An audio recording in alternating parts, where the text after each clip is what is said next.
have presented before you for the second part of biology 12th class। आज हम आप लोग के सामने प्रस्तुत हुए हैं 12th क्लास के सेकंड पार्ट लेकर के। और देखिए कि ये जो 12th क्लास का जो सेकंड पार्ट है उसमें आपको अनेकों चीजें बताई जाएंगी धीरे धीरे करके, और इस पेज को समाप्त किया जाएगा, इस चैप्टर को समाप्त किया जाएगा। तो सबसे पहले देखते हैं मध चक्र पढ़ने के लिए है आपको, और ऋतुस्राव चक्र पढ़ने के लिए है। मध चक्र क्या है और ऋतुस्राव चक्र क्या है। सारे जो प्लेसेंटल मैमेल्स हैं, जो अपरास्तनी जीव हैं, अपरास्तनी जीव का मतलब जो अपने बच्चे का पालन पोषण गर्भ में करते हैं, जिनके बच्चे का पालन पोषण अंडे के अंदर नहीं होता है, उसे हम सब अपरास्तनी जीव कहते हैं या प्लेसेंटल मैमल्स कहते हैं। तो सारे जितने जो अपरास्तनी जीव हैं वो सारे अपने बच्चों का जो पालन पोषण करते हैं वे अपने गर्भ में करते हैं, अपने पेट में ही करते हैं, और उनके बच्चे का पालन पोषण होकर करके और एक निश्चित समय के बाद प्रजनन होता है। तो जितने जो प्रजनन करने वाले अपरास्तनी जीव हैं वो दो प्रकार के चक्र उनमें पाया जाता है। जो भी अपरास्तनी जो भी जीव हैं उनमें दो प्रकार का चक्र पाया जाता है। एक मध चक्र होता है और एक ऋतुस्राव चक्र होता है। सारे अपरास्तनी जीवों में दो चक्र पाए जाते हैं, एक मध चक्र और एक ऋतुस्राव चक्र होता है। मध चक्र उनमें होता है, उनमें पाया जाता है। मध चक्र एक निश्चित अवस्था में आता है, परंतु यह बार बार नहीं आता है। यह जो होता है कोई निश्चित समय पर नहीं आता है, चाहे जिस दिन आ सकता है, वही मध चक्र होता है। ऋतुस्राव चक्र ये जो होता है एक निश्चित समयांतराल पर आता है, एक निश्चित महीने पर आता है। यदि कोई मादा गर्भवती नहीं हो तो यह ऋतुस्राव चक्र एक निश्चित महीने पर होता रहता है। उसी को हम सब ऋतुस्राव चक्र या अंग्रेजी में मेंस्ट्रुएशनल साइकिल या एमसी भी कहा जाता है।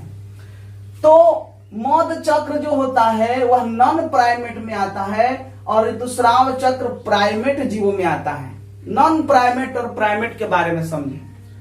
नॉन प्राइमेट उन जीवों को कहते हैं जो जीव, नॉन प्राइमेट ऐसे जीव होते हैं जो जीव या तो चौपाया होते हैं या तो वे जो होते हैं ऊपर का दांत न होकर के सिर्फ नीचे का दांत होता है, वो नॉन प्राइमेट भी हो सकते हैं, वे ही नॉन प्राइमेट कहे जाते हैं। जो प्राइमेट जीव होते हैं जैसे मनुष्य हो गया, बंदर हो गया, गोरिल्ला हो गया, वे प्राइमेट जीव होते हैं। ऐसा एकदम आसानी से समझें कि नॉन प्राइमेट जीव ऐसे होते हैं जिनका जो चक्र होता है, गर्भावस्था धारण करने का जो समयांतराल होता है, वो बार बार न आकर के कभी कभी आता है।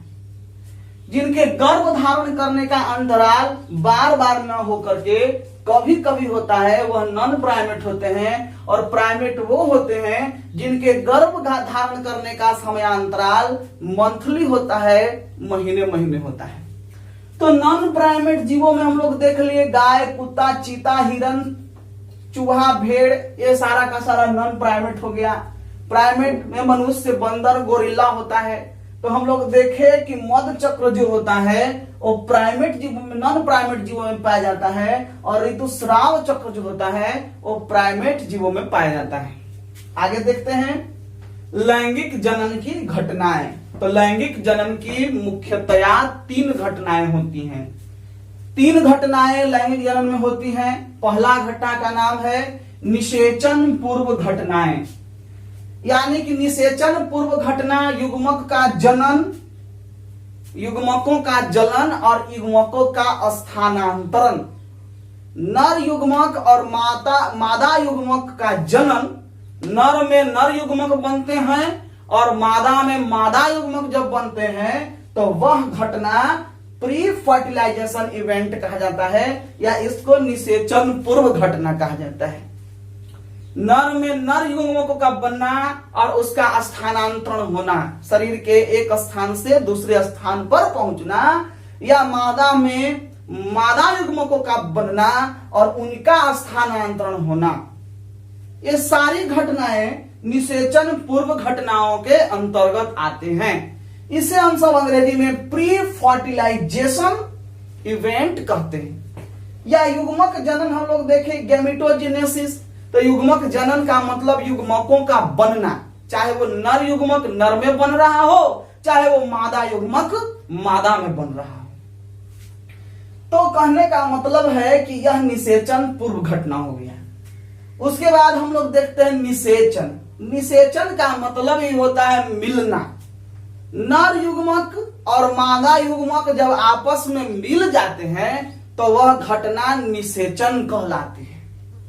वह घटना निषेचन तब कहलाती है जब नर युग्मक और मादा युग्मक आपस में मिलते हैं, वह निषेचन की घटना होती है। तो निषेचन की घटना दो प्रकार की होती है। यह जो निषेचन की घटना है वह दो प्रकार की होती है, एक अंतः निषेचन और एक बाह्य निषेचन। जिन जीवों का दोनों युग्मक मादा के शरीर के अंदर मिलते हैं उसे हम सब अंतः निषेचन कहते हैं। जिन जीवों का दोनों युग्मक नर और मादा दोनों का युग्मक मादा के शरीर के भीतर मिलते हैं उसे हम सब अंतः निषेचन कहते हैं। और जिन जीवों का नर युग्मक और मादा युग्मक दोनों किसी दूसरे स्थान किसी दूसरे माध्यम में मिलते हैं, जल में मिलते हैं, जैसे शैवाल हो गया, शैवाल का बायोफाइटा हो गया, जैसे मेढक हो गया, जैसे सरीसृप वाले जो जीव जंतु हो गए, अधिकतम सरीसृप, मैं ये नहीं कहता कि सारे सरीसृप जो होते हैं वो बाह्य निषेचन ही करते हैं, कोई कोई सरीसृप करते हैं। शैवाल में ब्रायोफाइट्स हो गए और मेढक हो गया, इसका सबसे बढ़िया उदाहरण हम लोग ले सकते हैं। तो कहने का मतलब है कि जिन जीवों का निषेचन मादा के शरीर के भीतर हो उसे हम सब अंतः निषेचन कहेंगे, और जिन जीवों का निषेचन मादा के शरीर के बाहर हो और किसी दूसरे माध्यम में हो अर्थात जल में हो। जल जो है बाह्य निषेचन के लिए परफेक्ट मतलब की जगह होता है। बाह्य निषेचन का सबसे परफेक्ट जो स्थान है, सबसे परफेक्ट माध्यम है वह जल है, क्योंकि जल में मादा युग्मक और नर दोनों युग्मक बहते हुए आएंगे और निषेचित होंगे, यानी आपस में मिलेंगे। तो यह निषेचन हो गया। निषेचन के बाद घटना जो होती है युग्मनज बनने वाली घटना होती है। युग्मनज बनता है, युग्मनज के बाद भ्रूणोद्भव होता है, और भ्रूणोद्भव के बाद दो प्रकार के जीव होते हैं, एक अंड प्रजक होते हैं और एक सजीव प्रजक होते हैं।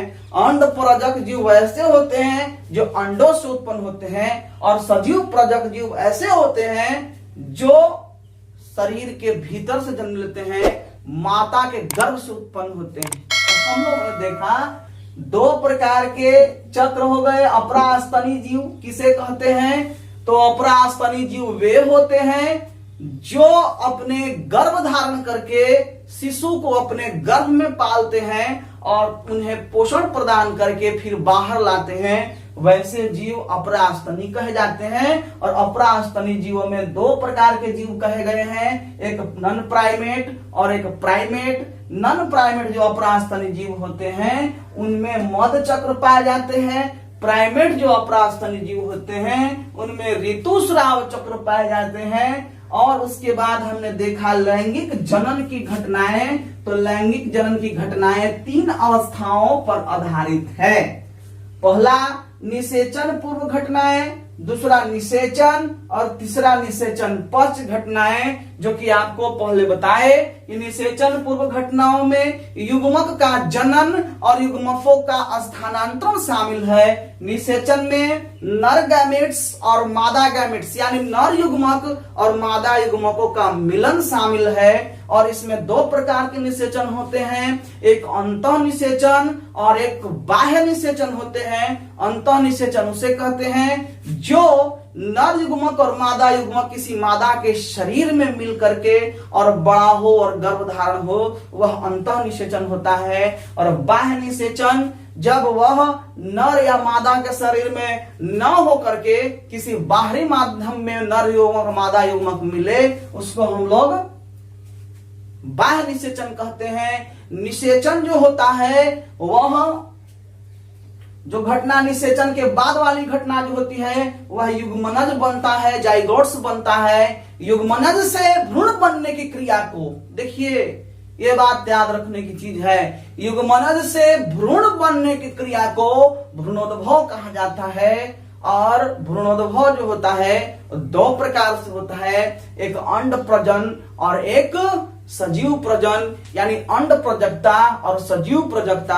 अंड प्रजक जीव उसे कहते हैं जो अंडे देते हैं, और सजीव प्रजक जीव वे होते हैं जो जीवों को जन्म देते हैं, गर्भ के माध्यम से जीव को बाहर निकालते हैं। तो दोस्तों, आशा हम करते हैं कि आपको यह वीडियो पूरी तरह से समझ में आई होगी। और यहाँ पर आप लोग लिखना अगर चाहें, या फिर आप अगर क्वेश्चन लेना चाहें, या फिर इसका अगर आप चाहें कि मतलब इसका पीडीएफ लें, तो आप फॉलो कर सकते हैं टेलीग्राम पेज। इसी एसएमसीसी का टेलीग्राम पेज है, जो कि आप टेलीग्राम डाउनलोड करें। और तो टेलीग्राम डाउनलोड करने के बाद आपको एसएमसीसी का टेलीग्राम पेज फॉलो करना पड़ेगा, और उसके बाद वहां से आपको पीडीएफ लिंक मिलेगा और पीडीएफ डाउनलोड आप कर सकते हैं। और उसके बाद हम इसी का चैप्टर आगे भाग लेकर के आएंगे। इसमें बहुत सारी चीजें हैं, इन सारे चीजों को हम पढ़ाने वाले हैं। तब तक के लिए धन्यवाद, नमस्कार, टेक केयर।